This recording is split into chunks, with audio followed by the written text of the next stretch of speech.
Hi అండి.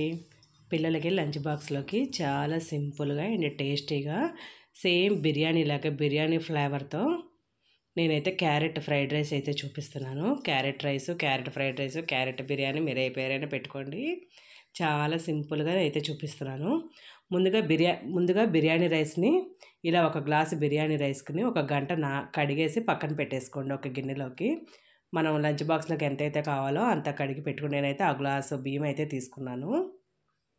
అలా తీసేసి ఒక గంట నాననివ్వండి చక్కగా. నానిన తర్వాత ఈ బిర్యానీ స్పైసెస్ ఉన్నాయి కదా! ఆ స్పైసెస్ అన్నీ ఈ రైస్‌లో అయితే వేసుకోండి. మనం విడిగా వేసామంటే ఈ పిల్లలు ఏరి పక్కన పెడతారు. పళ్ళ కింద పెడితే విసుక్కుంటా ఉంటారు లంచ్ బాక్స్‌లో. మనం ఇలా గనక వేసేసుకున్నామంటే చక్కగా రైస్ వండిన తర్వాత అవి సెపరేట్ చేసేసుకోవచ్చు. ఒక స్పూన్ నెయ్యి కూడా వేసి ఇలా వండుకోండి.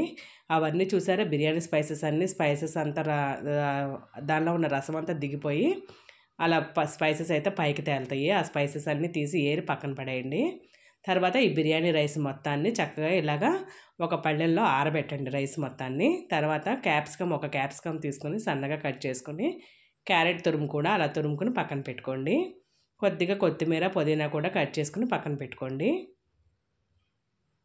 మనం ఇది కార్తీక మాసం కాబట్టి నేనైతే ఆనియన్ అయితే వేయట్లేదు. వెల్లుల్లిపాయ అయితే వేయట్లేదు. కళాయి తీసుకొని 2 టేబుల్ స్పూన్ల నెయ్యి వేసుకోండి. నెయ్యి బాగా ఫ్లేవర్ ఇస్తుంది. నెయ్యి వేసుకున్న తర్వాత నెయ్యి హీట్ అయిన తర్వాత అల్లం కొద్దిగా కచ్చాపిచ్చాగా దంచేసుకొని తర్వాత క్యాప్సికమ్ వేసి ఫ్రై చేయండి. క్యాప్సికమ్ కొద్దిగా ఎక్కువసేపు ఫ్రై అవ్వాలి కాబట్టి క్యాప్సికమ్ 50% ఫ్రై అయిన తర్వాత ఈ క్యారెట్ తురుము ఈజీగానే ఫ్రై అయిపోతుంది కాబట్టి క్యారెట్ తురుము అలా ఈజీగా ఫ్రై చేసేసుకోవచ్చు. క్యారెట్ కూడా ఫ్రై అయిపోయిన తర్వాత కొద్దిగా పసుపు, రుచికి తగినంత ఉప్పు వేసుకోండి. ఉప్పు వేసుకున్న తర్వాత క్యారెట్ తురుములోంచి వాటర్ అయితే రిలీజ్ అవుతుంది. వాటర్ ఒక 10 మినిట్స్ మీడియం ఫ్లేమ్లో పెట్టుకుని దగ్గరే ఉండండి. క్యారెట్ తురుము ఊరికే మాడిపోతుంది. అలా చక్కగా నీరంతా పోయిన తర్వాత టేస్ట్‌కి తగినంత కారం వేయండి. దీనిలో మనము పొడి మసాలాలు ఏమి వేయక్కర్లా. ఆల్రెడీ మనం మసాలా దినుసులు వేసుకొని రైస్ అయితే బాయిల్ చేసుకున్నాం కాబట్టి ఆ ఫ్లేవర్ సరిపోతుంది. తర్వాత కొత్తిమీర, పుదీనా మనం కట్ చేసి పెట్టుకున్నాం కదా! అవి కూడా వేసేసుకొని కలుపుకోండి.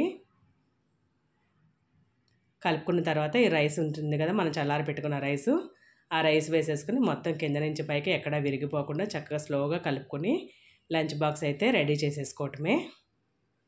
చాలా ఇష్టంగా తింటారు. సేమ్ బిర్యానీ ఫ్లేవర్ అయితే వస్తుంది. ఒకసారి మీరు కూడా ట్రై చేసి ఎలా వచ్చిందో నాకైతే కామెంట్ చేయండి.